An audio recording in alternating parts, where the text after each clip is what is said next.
bien, amados, muy buenas tardes, sean todos bienvenidos.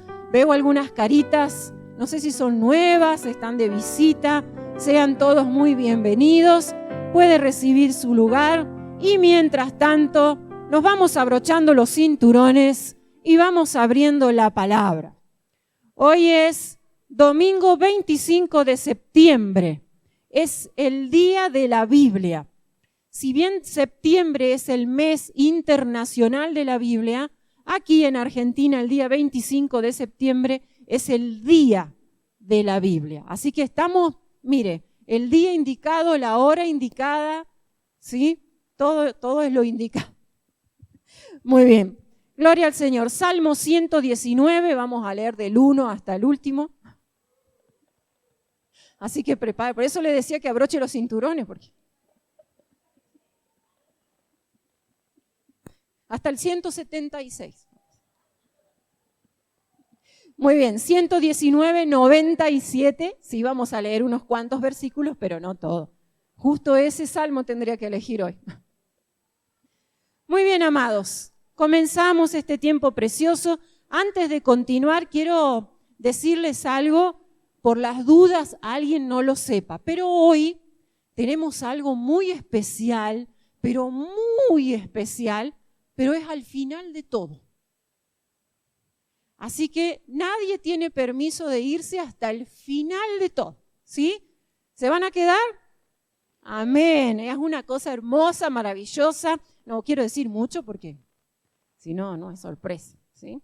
Bueno, dice aquí el salmista, Salmo 119, verso 97, «Oh, cuánto amo yo tu ley. Todo el día es ella mi meditación. Me has hecho más sabio que mis enemigos con tus mandamientos, porque siempre están conmigo. Más que todos mis enseñadores he entendido, porque tus testimonios son mi meditación. Más que los viejos he entendido, porque he guardado tus mandamientos. De todo mal camino contuve mis pies para guardar tu palabra. No me aparté de tus juicios, porque tú me enseñaste.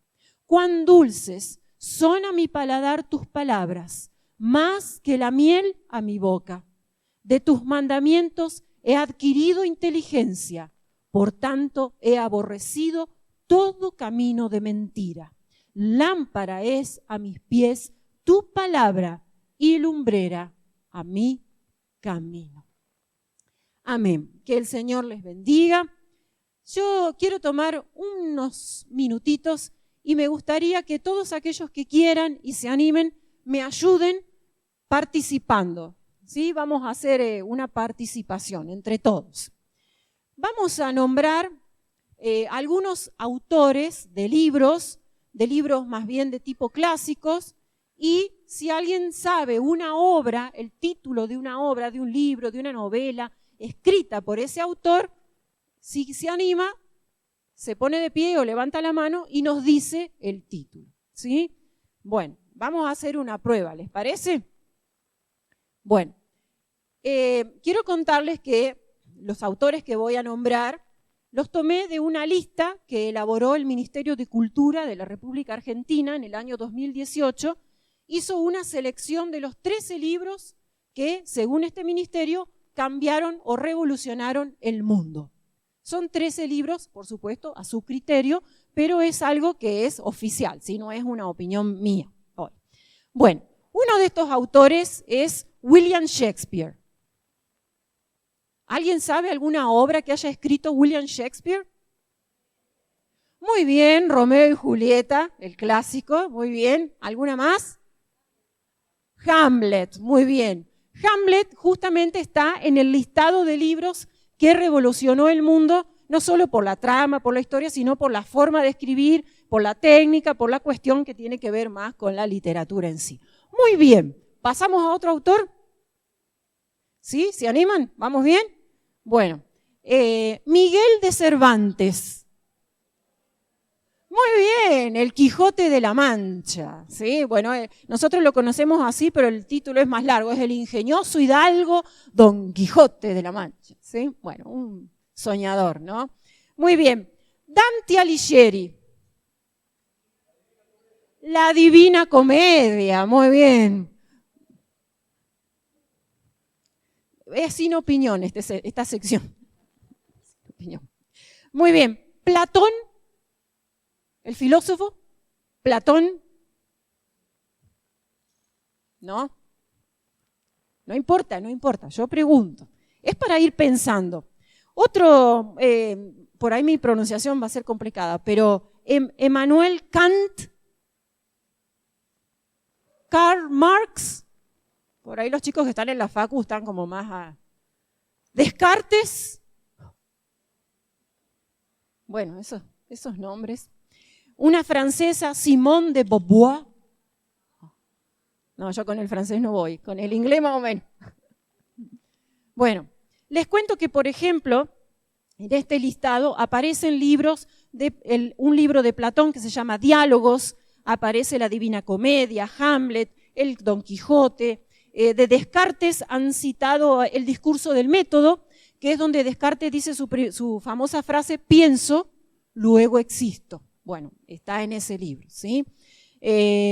Charles Darwin, ¿no está mi profe de biología por ahí? Muy bien, la teoría de la evolución de las especies, ¿sí? Bueno, dentro de este listado también aparece esta francesa, Simone de Beauvoir, que ella escribió el libro que se llama Segundo Sexo, y es uno de los libros que da fundamentos al feminismo, ¿sí? Realmente hay muchos libros que, bueno, por supuesto nosotros los miramos desde otras perspectivas. Ahora les voy a nombrar otro autor muy conocido y quiero que todos los que están acá me digan el nombre de al menos un libro que escribió ese autor. Si no, le vamos a poner un 0 a todos acá. Bueno, ese autor se llama Espíritu Santo. Muy bien, es autor de 66 libros. A ver, ¿se animan a nombrar algunos? Génesis, Levítico, Número, Deuteronomio, Josué, Jueces. Muy bien, Mateo, Marcos, ¡aplausos! ¡Excelente! El Espíritu Santo es el autor de la palabra de Dios y tenemos esos 66 libros que son un tesoro para nosotros, realmente, es la palabra de Dios. Muy bien, habiendo hecho así esta introducción juntos, vamos a pensar en 2 o 3 puntitos para entrar en el corazón de este mensaje. Vivimos en una sociedad o en un mundo que es cultural, ¿sí? Todos nosotros estamos insertos en un mundo cultural. Nadie puede decir que no es un ser cultural o que no tiene ninguna influencia de la cultura porque estaríamos fallando a la verdad. Todos vivimos en un mundo cultural y que además de ser cultural, hoy también es digital. Entonces, ¿qué están viendo los investigadores? Que el fenómeno de la lectura ya dejó de ser un proceso en el cual generalmente tomábamos un libro y lo leíamos de forma individual, tal vez silenciosa o en casa, para empezar a afirmar que leer ha sido o es ahora, en este tiempo, ha sido diversificado o ampliado. Es decir, leer ya no se trata de leer un libro, sino que leemos recetas de cocina, leemos la hora, leemos mensajes, leemos nuestras redes sociales y no solo leemos textos, leemos imágenes, leemos colores, leemos posiciones, leemos gestos, leemos señas, leemos un montón de cosas.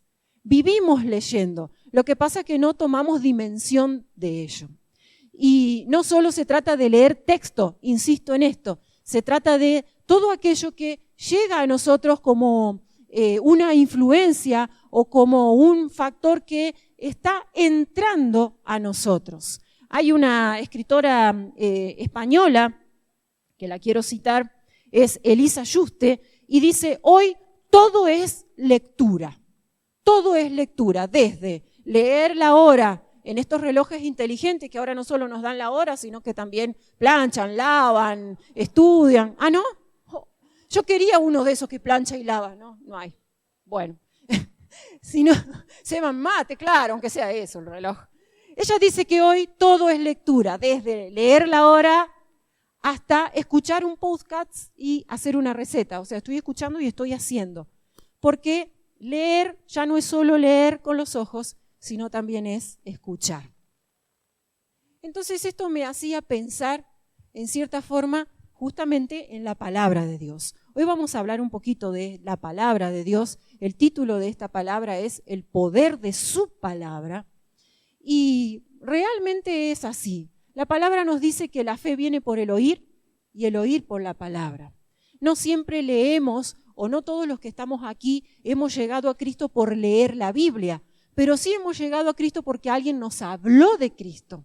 Hemos oído la palabra o hemos visto la vida de alguien, hemos leído sus actitudes, su comportamiento, su testimonio, su vida. Lo hemos leído, lo hemos interpretado y lo hemos tomado para nuestra vida. Y entonces, por curiosidad, por necesidad, pero de alguna manera todos hemos llegado al Señor y este ha sido el proceso. Oír, leer, no solo leer en la palabra un texto, sino también haber oído, haber leído la vida de alguien más. El problema es que muchas veces cuando leemos, por ejemplo, todos no, pero muchos de estos libros que se consideran libros que han revolucionado el mundo, realmente son libros con un contenido complejo y que contienen ideas humanas. Muchos de ellos son humanistas que escriben y realmente escriben desde una perspectiva muy alejada a la cosmovisión bíblica. Entonces leemos y estamos leyendo las ideas de otros. Y cuando leemos redes sociales, cuando escuchamos diferentes videos, porque usted puede escuchar un video o ver un video o ambas cosas, ¿sí? Y no solo llega a usted el sonido, sino también la imagen. Es como un doble impacto. Incluso se llama a esta era la era de oro del sonido. ¿Por qué? Porque aplicaciones como esa que es una cosita verde con rayitas, ha revolucionado el mundo de la música. Podemos escuchar a cualquier hora, en cualquier lado, teniendo señal. Entonces, si bien el estímulo del oído es bajo a la hora de provocar atención, lo dicen los científicos, estudiosos de estas cosas, logran de alguna manera captar nuestra atención. Y escuchamos y recibimos y continuamente estamos expuestos a esto que llamamos un mundo cultural. ¿Qué pasa? Usted puede pensar, bueno, pero yo la verdad que no leo libros, no leo filosofía, no fui ni voy a la facultad, no estoy expuesto, la verdad que no. ¿Sabe que muchas veces caemos en el error de creer que porque no leemos o porque no tenemos redes o porque no manejo tal cosa, a mí no me van a influenciar, yo no estoy expuesto? ¿Sabe que otras personas que sí leen, se informan y creen lo que leen, después transforman lo que leen y creen en arte, libros, cuadros, pinturas, modas, series, películas, canciones, videos? Entonces usted no leyó un libro sobre feminismo, o un libro sobre humanismo, o un libro sobre... Usted no lo leyó, pero está consumiendo una serie que está cargada de humanismo, de feminismo. ¿Me explico? Entonces la exposición y la influencia que recibimos no solo tiene que ver con lo que yo intencionalmente lea o a lo que me exponga, sino el hecho de ser un ser cultural que vive en un contexto cultural. Por eso es tan importante que seamos conscientes de estas cosas y poder prestar atención. ¿Para qué? Para que no seamos engañados por estas cosas. Pablo dijo en 1 Corintios capítulo 6, verso 12, que todo me es lícito, dice él, y lo va a repetir un poco más adelante. Todo me es lícito, pero no todo me conviene. ¿Y por qué no le conviene? Porque no todo me edifica. Y lo otro que él va a asegurar es que él no se va a dejar dominar por nada. Entonces, cuando nosotros tomamos la palabra de Dios, dijimos que el autor de este libro, ¿quién es? el Espíritu Santo. Los escritores son las personas que el Espíritu Santo usó para escribirla, pero el autor es el Espíritu Santo. Cuando yo leo la Biblia, ¿a qué me expongo? A la palabra de Dios, al pensamiento de Dios, a los valores de Dios, ¿sí? Entonces voy nutriendo mi mente, voy nutriendo mi alma, voy nutriendo mi espíritu de la verdad de Dios, de la verdad de su palabra. Y entonces cuando conozco la verdad me hace libre. ¿Por qué? Porque me da la posibilidad de elegir, de seleccionar, de identificar aquello que no esté alineado a la palabra de Dios. Decíamos hace bastante tiempo atrás, ¿se acuerdan cuando predicamos acerca de las apariencias engañan? Hablamos mucho acerca de esto, por eso estoy pasando un poco más rápido. La Biblia dice en Juan 17:17 que la palabra es verdad. Y Jesús dijo, yo soy el camino, la verdad y la vida. O sea que en Jesús y en su palabra tenemos la verdad. No tenemos que salir a buscarla por ningún lado, ni a nadie preguntarle cuál es la verdad, porque la verdad es Él y es su palabra. ¿Sí? Entonces, si en algún momento somos invadidos o influenciados, yo sé que a veces en la etapa de ser estudiantes estamos mucho más expuestos porque somos obligados a realizar lecturas en las carreras universitarias sobre todo, que realmente son muy distintas las posturas a nuestra fe, a nuestras convicciones, pero son parte obligatoria de nuestro cursado. Entonces, qué bueno es que, a pesar de que esto nos toque hacerlo, podamos estar firmes en la palabra para que tomemos de ese contenido solo lo que va a edificar, solo lo que va a contribuir y lo demás será parte de aprobar un examen para luego desechar. Sí, es un poco así. Lámpara es a mis pies tu palabra, lumbrera mi camino, decíamos. ¿Por qué? Porque cuando haga falta luz en nuestra vida, allí aparecerá su palabra. Y cuando nuestro camino, nuestro futuro, nuestros planes se vean oscurecidos, lumbrera a mi camino también es su palabra. Por eso, como el pastor también nos viene diciendo, la iglesia no vive en ignorancia, la iglesia no vive en tinieblas, porque su palabra es lumbrera, nos ha alumbrado, nos ha enseñado cuál es el camino y entendemos por los tiempos que vivimos que estamos en la recta final y es por eso que nos estamos entrenando y preparando para llegar a la meta, ¿sí? Hay un fenómeno fuera de lo que teníamos para compartir hoy. ¿Cuándo un atleta está más cansado? ¿Cuando arranca la carrera o cuando está por terminar? Cuando está por terminar.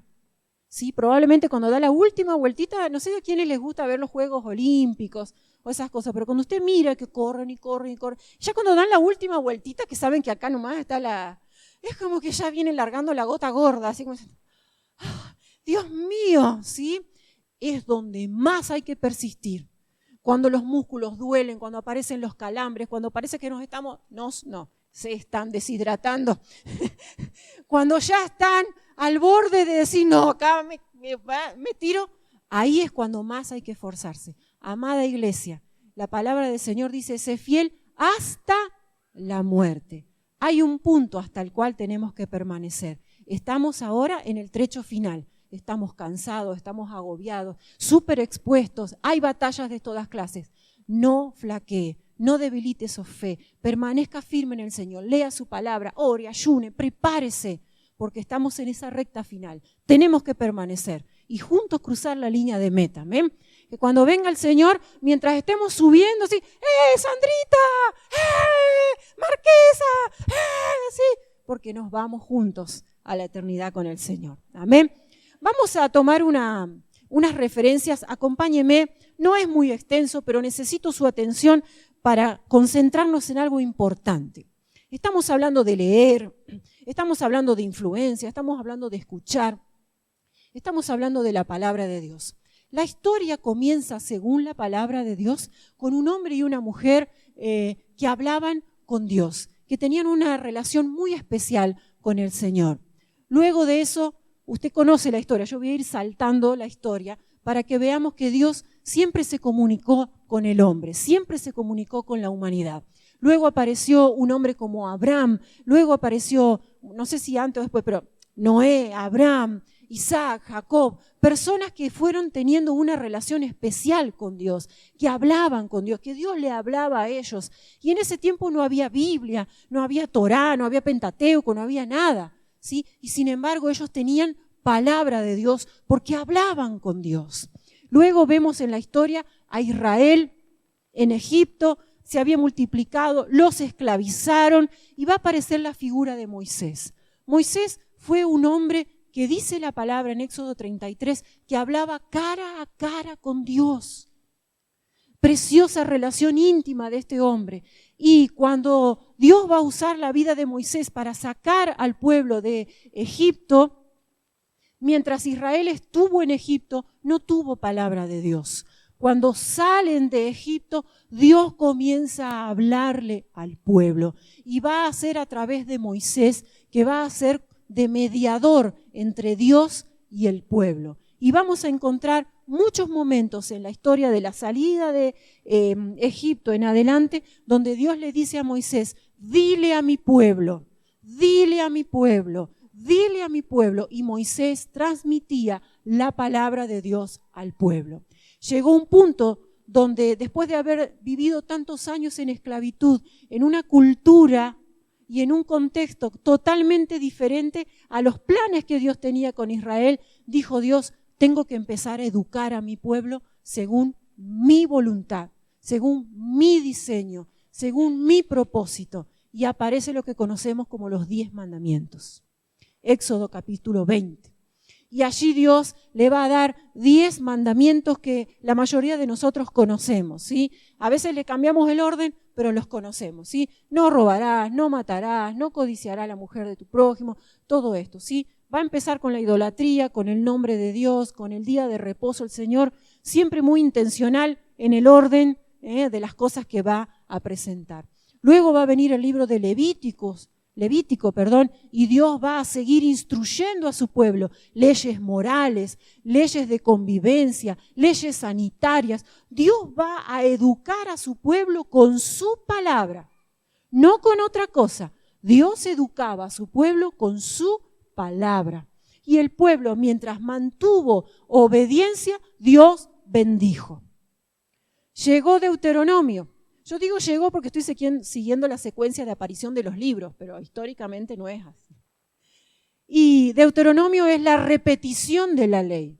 Moisés va a reescribir la ley y se la va a presentar al pueblo y le va a decir, capítulo 28, 29, 30, 31, tienen que elegir bendiciones de la obediencia o maldiciones por la desobediencia. Son capítulos que conocemos muy bien. Es más, ese dicho que decimos a veces, el cielo de bronce, existe, está en Deuteronomio y tiene que ver con la desobediencia.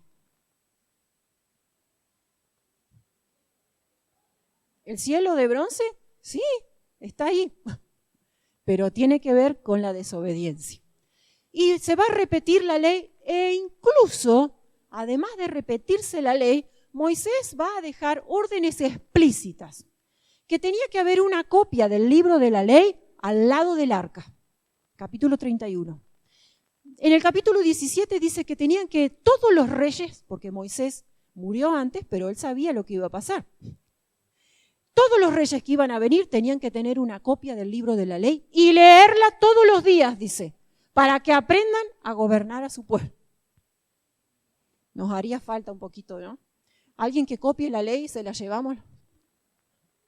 ¿Sí? Había órdenes explícitas. ¿Por qué? Porque la ley debía repetirse, recordás. Es más, se estableció que cada 7 años el pueblo debía volver a leer toda la ley. Recuerden, no había imprenta, no había libro, no había ebooks, ni YouTube, ni nada de eso.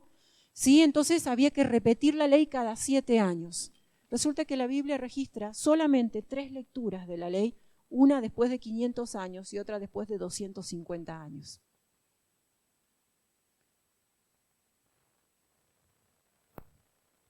Sin palabras.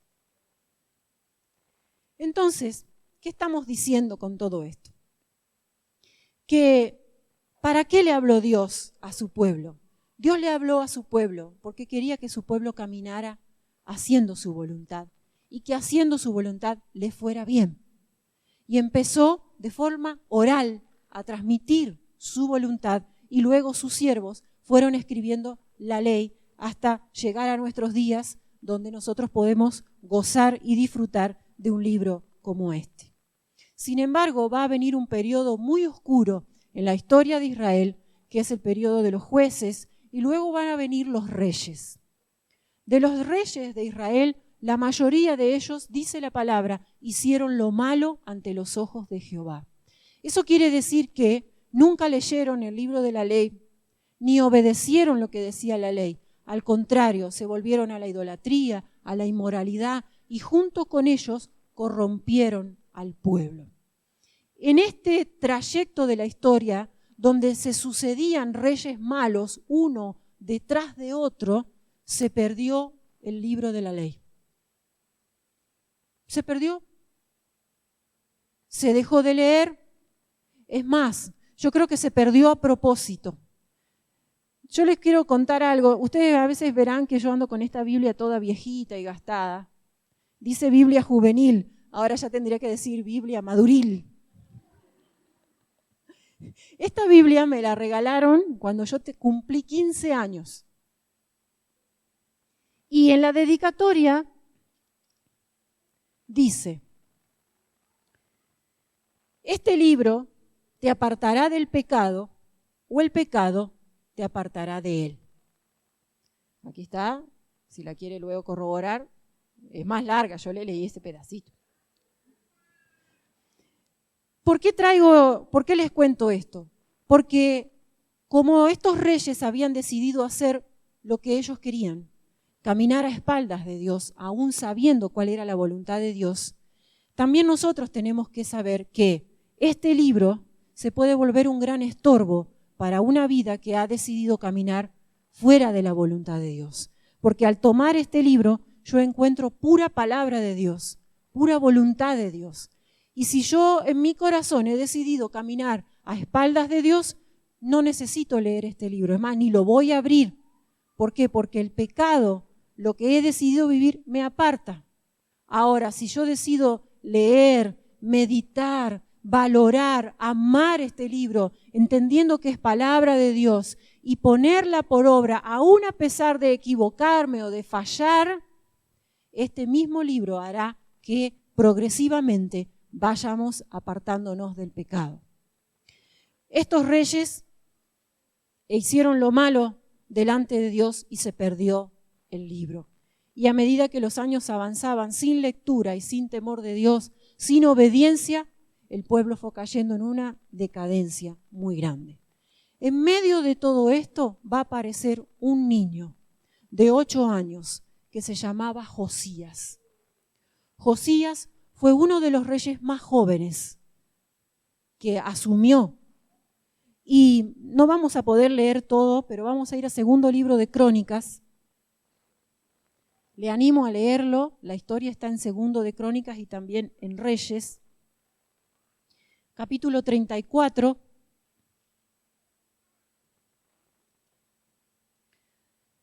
Verso 1 dice, de 8 años era Josías cuando comenzó a reinar y 31 años reinó en Jerusalén. Este hizo lo recto ante los ojos de Jehová y anduvo en los caminos de David su padre, sin apartarse a la derecha ni a la izquierda. A los 8 años de su reinado, siendo aún muchacho, comenzó a buscar al Dios de David su padre, y a los 12 años comenzó a limpiar a Judá y a Jerusalén de los lugares altos, imágenes de acera, esculturas e imágenes fundidas. Y ahora el resto de la historia lo vamos a ir contando. Fíjese que lo primero que va a decir aquí la historia es que este niño, tan pequeño así como era, tenía un corazón en el que había decidido buscar a Dios. Había decidido honrar a Dios. Sabe que el padre de Josías fue Amón y el abuelo fue Manasés. Terribles reyes, tremendos idólatras, inmorales, que habían traído realmente maldición al pueblo de Israel. Y se va a levantar Josías a romper con el patrón, decidido a cambiar la historia. Y Dios lo va a respaldar porque lo buscaba a Dios, buscaba a Dios. Josías buscó referencia en su bisabuelo Ezequías, otro buen rey y reformador de la historia de Israel. Y dice que Josías, a partir de los 12 años, comenzó a limpiar a Israel. Comenzó a limpiar a Israel de la idolatría, de todo lo que había llenado las ciudades. Y más adelante, usted puede luego leerlo en su casa, también va a comenzar las obras de reparación en el templo. El templo había sido abandonado.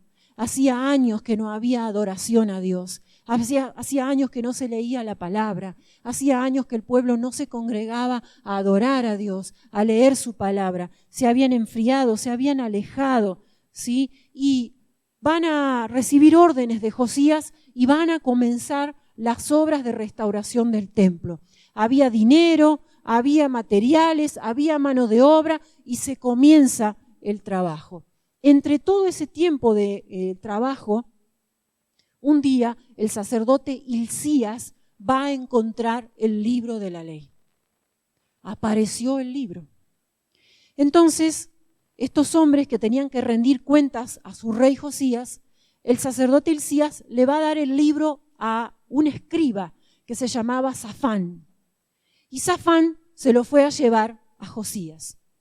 Y vamos a leerlo para tomar las palabras exactas, 34, segundo de Crónicas, 15 en adelante, dice, y dando cuenta Hilcías, dijo al escriba Safán, yo he hallado el libro de la ley en la casa de Jehová, y dio Hilcías, el libro a Safán. Y Safán lo llevó al rey y le contó el asunto diciendo, tus siervos han cumplido todo lo que les fue encomendado. Han reunido el dinero que se halló en la casa de Jehová, lo han entregado en mano de los encargados y en manos de los que hacen la obra. Además, declaró el escriba Safán al rey diciendo, el sacerdote Hilcías me dio un libro. Y leyó Safán en él delante del rey. Yo quiero tomar 2 puntos de este pedacito que estamos leyendo. En primer lugar, Safán le va a decir al rey, Hilcías me dio un libro, como si le hubiera dado cualquier libro, ¿sí? Un libro me dio. Y a veces nosotros también cometemos el mismo error de Safán, porque tomamos la Biblia como si fuera un libro más o algo más de lo que leo en mi diario vivir. Si hoy pudiéramos levantar las manos tal vez y a sincerarnos, muchos de nosotros tal vez reconoceríamos que leemos primero el celular antes que la Biblia cada día cuando nos levantamos. La mayoría lee no solo la hora, mira el clima, las noticias, mientras va tomando el mate y se va peinando y está por salir, va leyendo y muchas veces no es el libro lo que leemos primero. Entonces, en ese tipo de acciones, es solo para ejemplificar, por favor, ¿sí? No se sienta mal. Cada uno sabe en qué momento lee la palabra. Tal vez a la mañana no es el momento, tal vez es a la tarde, tal vez es a la noche. Lo importante es que este libro sea leído y podamos meditar en él. Hace algunos jueves atrás yo les contaba algo que dijo un predicador chileno. Y él dice que meditar en la palabra es como el sistema digestivo espiritual. Porque cuando uno lee, come, traga, ¿sí? La digestión comienza en la boca, pero se desarrolla en nuestro sistema digestivo. Entonces, si nosotros leemos la Biblia así como, ¿vio? Como los ñandú, como las avestruces, tragan así. Ni sabemos lo que leímos, ni por qué lo leímos, ni si Dios tenía algo para decirnos. Lo leímos, cumplimos, salimos. O leímos el devocional que me llega en la app, que es el devocional que alguien más escribió y que son re lindos, pero son las ideas de alguien más. Es lo que Dios le dijo a alguien más. No es la palabra que Dios tenía para vos hoy. ¿Sí? Entonces, cuando nos quedamos un ratito más y empezamos de nuevo. A ver, voy a volver a leer. Hay palabras que no entiendo, las voy a buscar en el diccionario.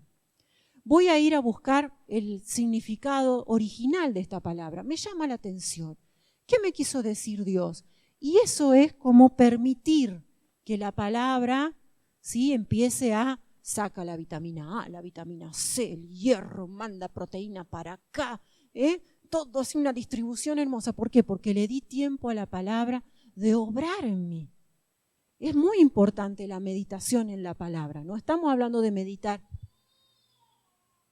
sino de pasar tiempo en la palabra, leerla con atención. En el libro de Nehemías, en el capítulo 8, nos cuenta que el pueblo tuvo que volver a ponerle sentido a la lectura. Creo que es 8:8. ¿Por qué? Porque si lo leemos como un libro, como leo mi red, como encima hacemos así, esta figurita me llama la atención, vuelvo, sigo. Así nos manejamos. La Biblia no se lee así. La Biblia se lee con amor. ¿Sabe que la Biblia es el único libro que leemos con el autor al lado nuestro?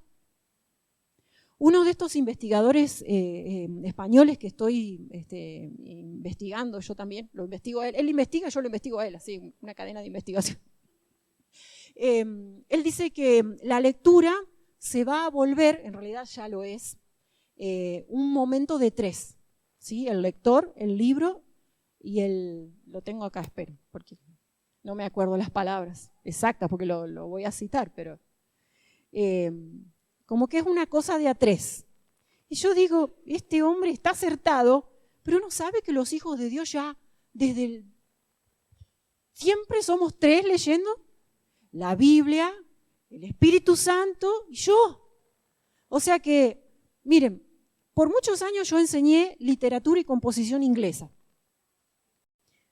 Y enseñamos a los alumnos a escribir y a usar el vocabulario y los conectores y los signos y las palabras y los sinónimos y las repetir, todas las técnicas, toda esa cuestión. Bueno, años y años estudiando para después enseñar literatura, composición y narrativa y bla, bla, bla, ¿sí? Entonces uno aprende mucho, ¿sí? Es verdad. Pero cuando yo me llevaba los trabajos de los alumnos para corregir, yo no me podía llevar conmigo el cerebro del alumno. Entonces, cuando uno lee lo que alguien más escribió, no lo puedo mirar y decirle, che, ¿qué quisiste decir acá? Porque no entiendo qué quisiste decir. Porque si yo lo leo y no lo entiendo, quiere decir que no está bien expresado. Algunos me hacen así. Es así, aunque no nos guste, ¿sí? Incluso nos pasa con los mensajitos de texto, ¿vio?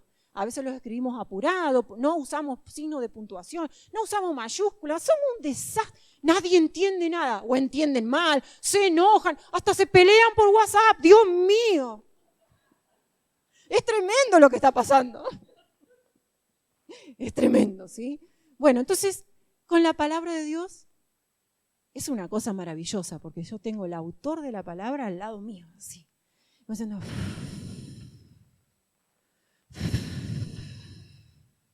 acá quise decirte. Y acá, fíjate,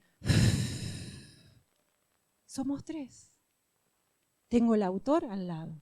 A mí me tocaba ir de nuevo a la clase. Che, ¿qué quisiste decir acá? No entiendo. Encima en otro idioma. Peor los verbos, pasado, presente, futuro. Una maroma tremenda.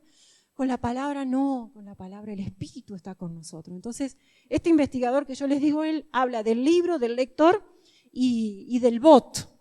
De los bots, los chicos que están en tecnología me entienden. ¿Qué es? Ahí voy a buscar la palabra exacta. El lectobot. ¿Vio que están los audiolibros?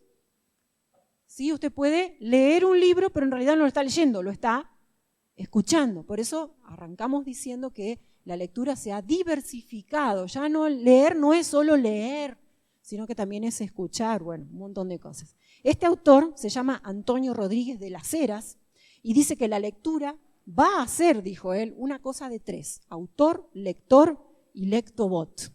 Quiero contarles que nosotros, desde el primer día en que hayamos dicho sí al Señor, cada vez que tomamos la palabra leer es un acto de tres: Espíritu Santo, palabra y nosotros. Amén. Bueno, seguimos con Josías rapidito para entrar en... Le dio un libro, amados, que no nos pase como a Safán, que no tomamos dimensión del valor que tiene la palabra de Dios.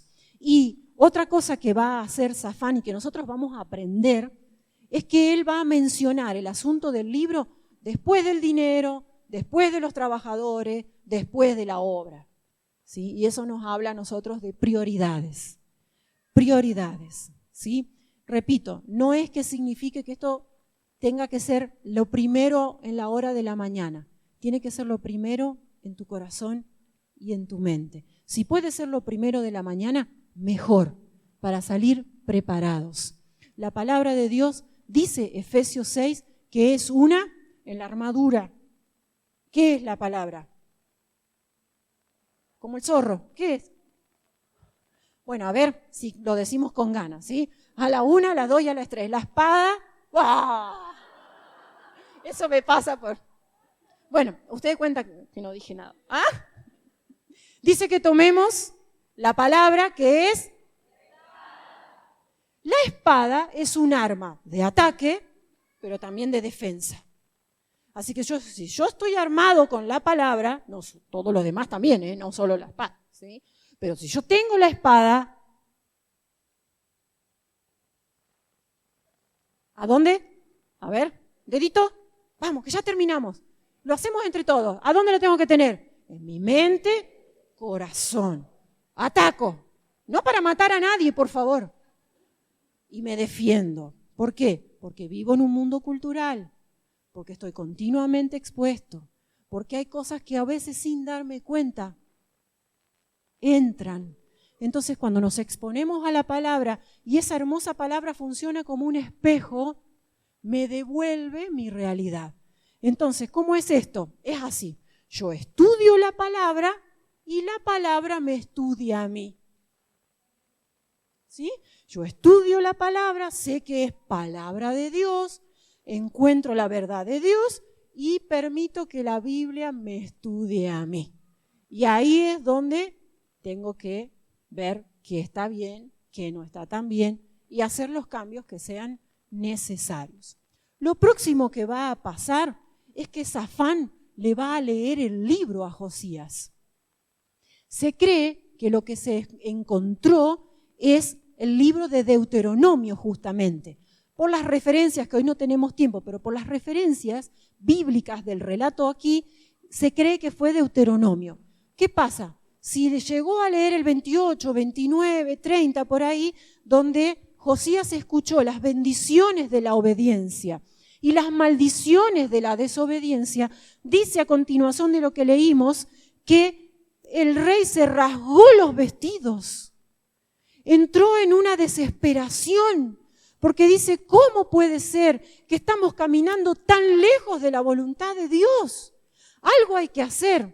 Y va a mandar a los sacerdotes a consultar a Jehová y por otro lado él va a continuar con las reformas, con los cambios que tuvieron que ver con la limpieza del pueblo de Israel. Tremendo lo que va a hacer Josías y Dios le va a dar paz al reinado de Josías por haberse humillado. Josías va a reconocer el pecado, va a limpiar el pecado del pueblo, pero algo muy importante que a veces nos pasa a nosotros que nos quedamos sin hacerlo y es atacar la causa del pecado.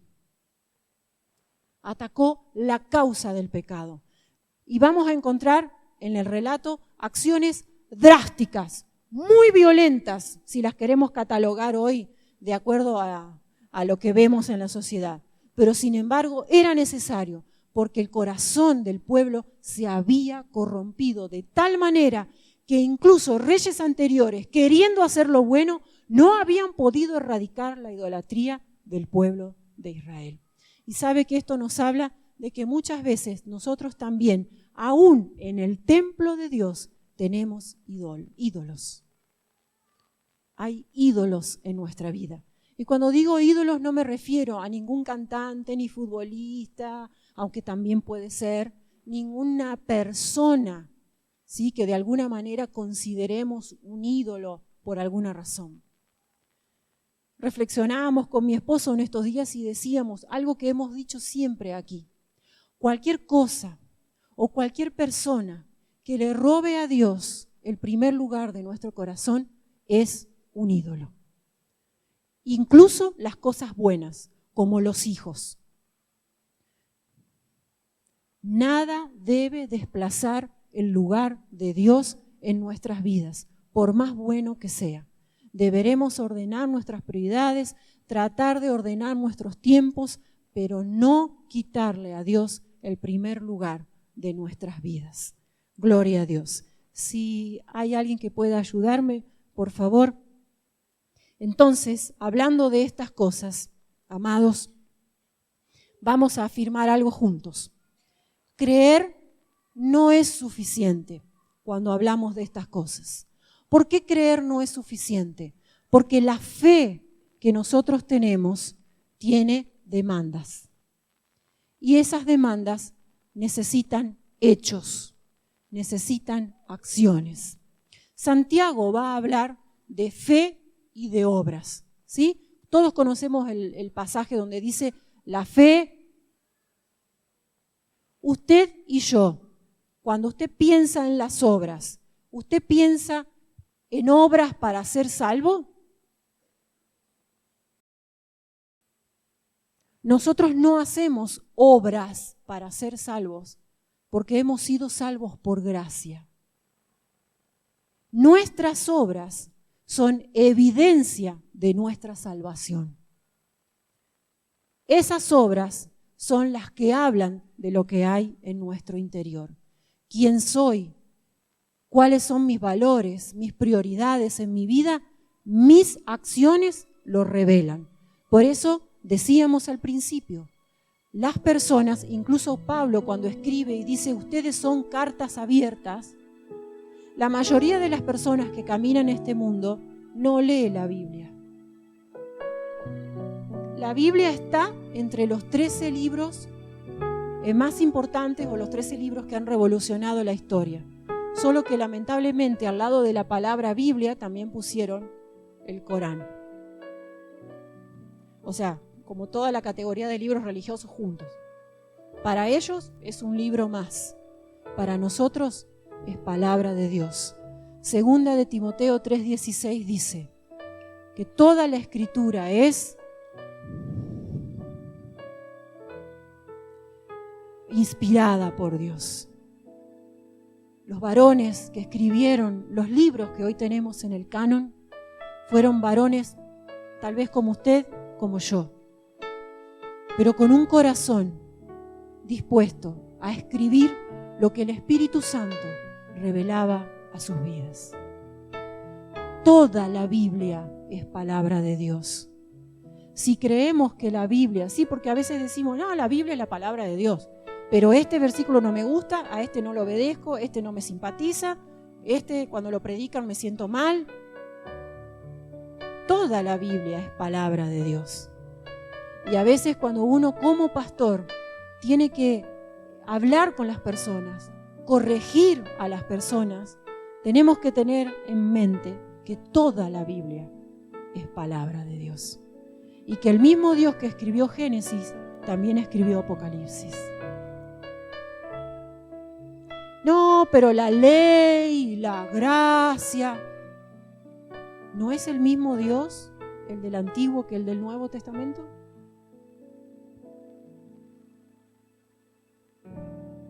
Sí, por supuesto que hay diferencias, pero Dios, el autor, es el mismo y toda la palabra es inspirada por Dios. Entonces, si creemos que la palabra de Dios, si la Biblia es la palabra de Dios, entonces, amados, no se trata de lo que yo piense o de lo que usted piense o de qué postura vamos a adoptar frente a... Muchas veces conversamos y decimos, bueno, pero ¿qué postura tiene la iglesia frente al aborto? ¿Qué postura tiene la iglesia frente a la homosexualidad? ¿Qué postura tiene la iglesia? Esta postura. Porque no depende de la opinión humana, depende de la palabra de Dios. Por eso al mundo no solo le parece una locura, sino que también nos persigue. porque nada de lo que está escrito en este libro les agrada. Es como los reyes de Israel. No tienen deseos de obedecer a Dios. Son una generación rebelde y contumaz. No está dispuesta a obedecer la palabra. Entonces, cuando la iglesia, la verdadera iglesia de Cristo, predica el evangelio de la verdad y presenta los principios de Dios, muchos dicen no estar de acuerdo, pero la Biblia es la palabra de Dios. Toda la Biblia, no un pedazo, o no lo que a mí me gusta. La iglesia está siendo muy atacada en este tiempo. No solo, cuando digo iglesia no digo este recinto, usted y yo, continuamente. Entonces, esta palabra de Dios es viva, es eficaz, es una palabra que es siempre vigente, que dice la misma palabra de Dios, que no va a cambiar y que nadie puede agregar o sacar cosas de la palabra, sino que solo la palabra de Dios es la que permanece para siempre. Quiero terminar este tiempo contándoles algo a propósito de la historia de Josías. Dice que ya cuando iba avanzando este proceso de limpieza de Israel, del templo, una de las cosas que sucedió es que encontraron el sepulcro donde había sido enterrado un varón de Dios. Un varón de Dios del que no tenemos nombre, pero que había profetizado en otros tiempos anteriores. Y porque Josías sacó huesos de las tumbas, impresionante lo que hizo este hombre, realmente. Y cuando le dijeron que era el sepulcro del varón de Dios, le dijo, no, a ese no lo toquen, a ese déjenlo. Y eso me habla a mí del respeto por lo sagrado. No me vaya a malinterpretar, yo no estoy hablando de los muertos, ni de las tumbas, ni de cosas raras, sino que cuando Josías supo que ese era el sepulcro de un varón de Dios, de un hombre que había honrado a Dios en medio de una sociedad totalmente corrompida, él dijo, no, esto no lo vamos a tocar. Cuando la palabra de Dios es sagrada, la iglesia es sagrada, la adoración es sagrada, la unidad de la iglesia es sagrada, los pastores, los líderes son sagrados. No profanes, no toques lo que es santo. Seamos respetuosos. Y si hay alguna duda, alguna pregunta, alguna situación, dispuestos estamos a dialogar, a aclarar, a encontrar una solución. No toques lo santo. Respetemos, no profanemos. Segundo punto, Josías terminó celebrando la Pascua. ¿Qué comían? ¿Huevitos de chocolate? No, más rico todavía, comían corderito asado. Amados, creo que la mayoría de los que estamos aquí conocemos la Pascua, sabemos de qué estamos hablando cuando hablamos de la Pascua. Y yo quiero, si usted me permite, Señor, voy a terminar usando acá.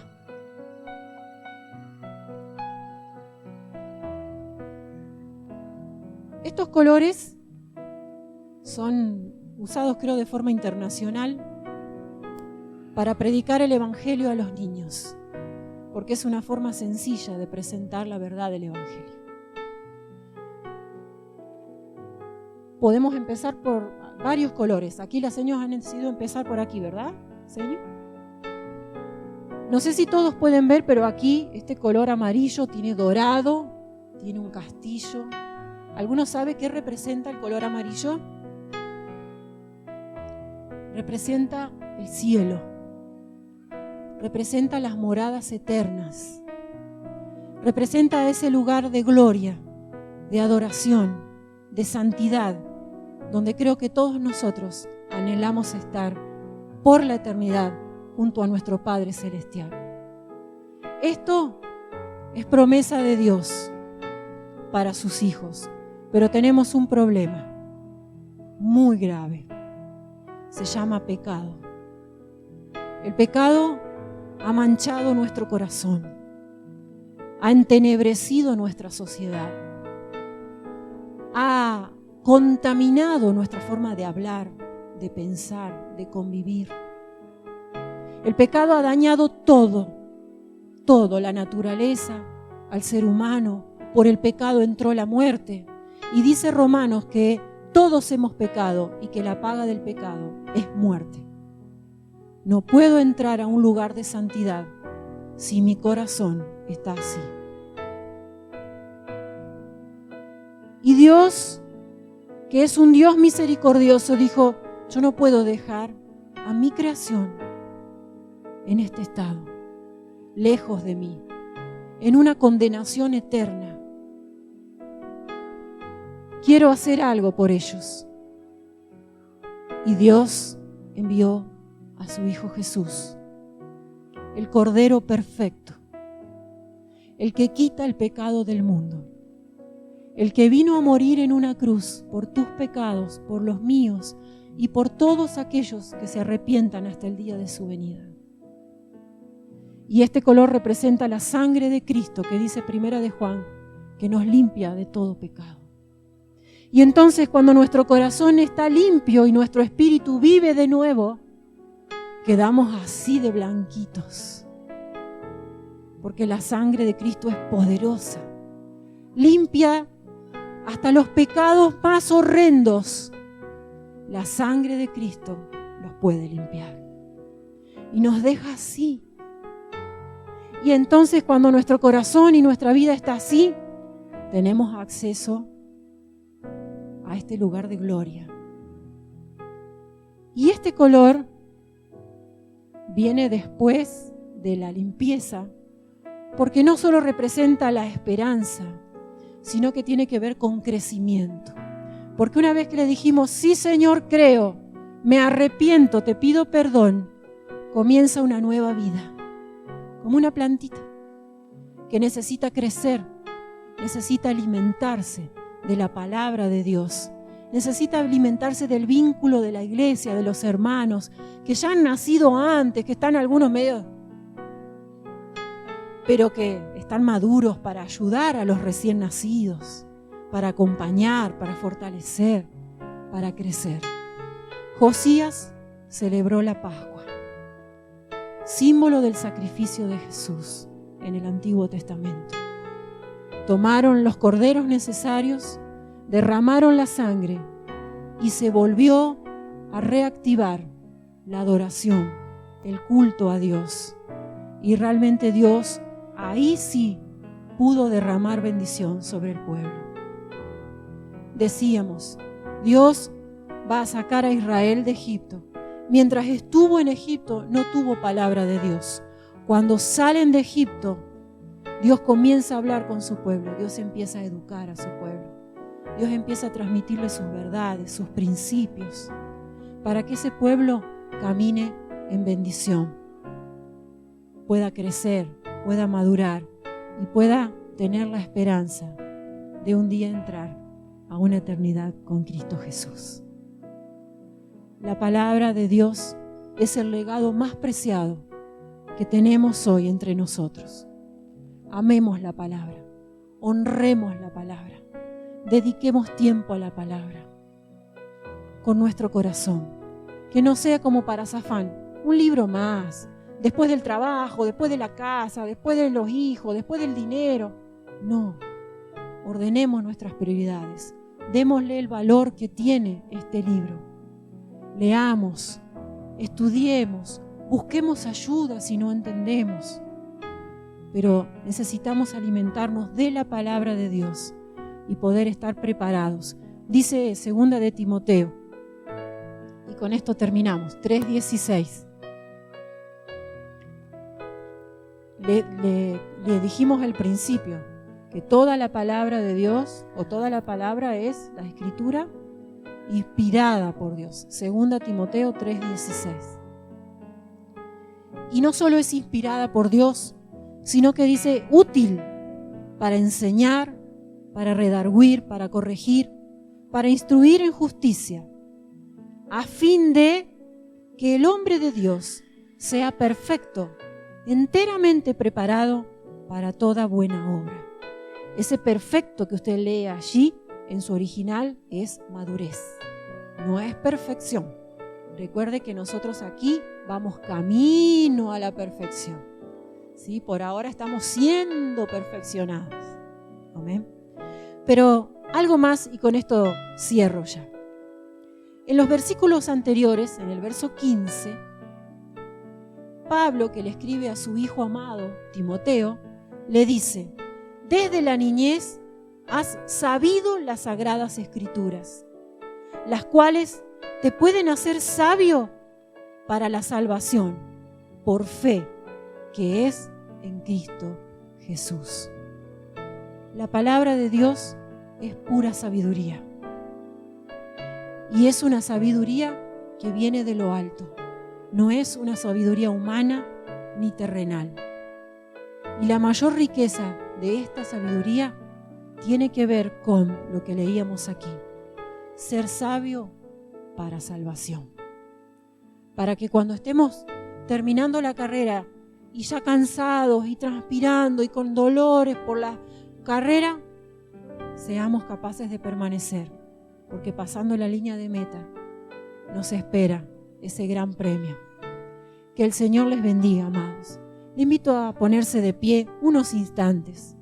Cerramos nuestros ojos, no nos distraemos, cerramos nuestros ojos y oramos al Padre y decimos: Señor, gracias por tu palabra, gracias porque tu palabra transforma vidas, gracias porque tu palabra es viva, es eficaz, gracias porque tu palabra es poderosa, Señor, gracias porque un día la oímos, un día la leímos, un día nos llegó tu mensaje. Oh, gracias, Señor. Gracias por tu palabra. Gracias por dejarnos tu voluntad, tus principios. Gracias por hacernos saber que nos amas. Gracias por darnos a conocer a tu Hijo. Gracias, Señor, porque aún te conocemos a ti por medio de tu Hijo. Gracias, Señor. En esta noche somos agradecidos por tu palabra, Señor. La honramos, la reconocemos, Señor, y por sobre todas las cosas te reconocemos y te honramos a ti, Señor, el dador de todas las cosas, el que ha permitido que este libro llegue a nuestras manos y podamos leerlo y crecer en sabiduría, en amor, en gracia, en conocimiento, en el nombre de Jesús.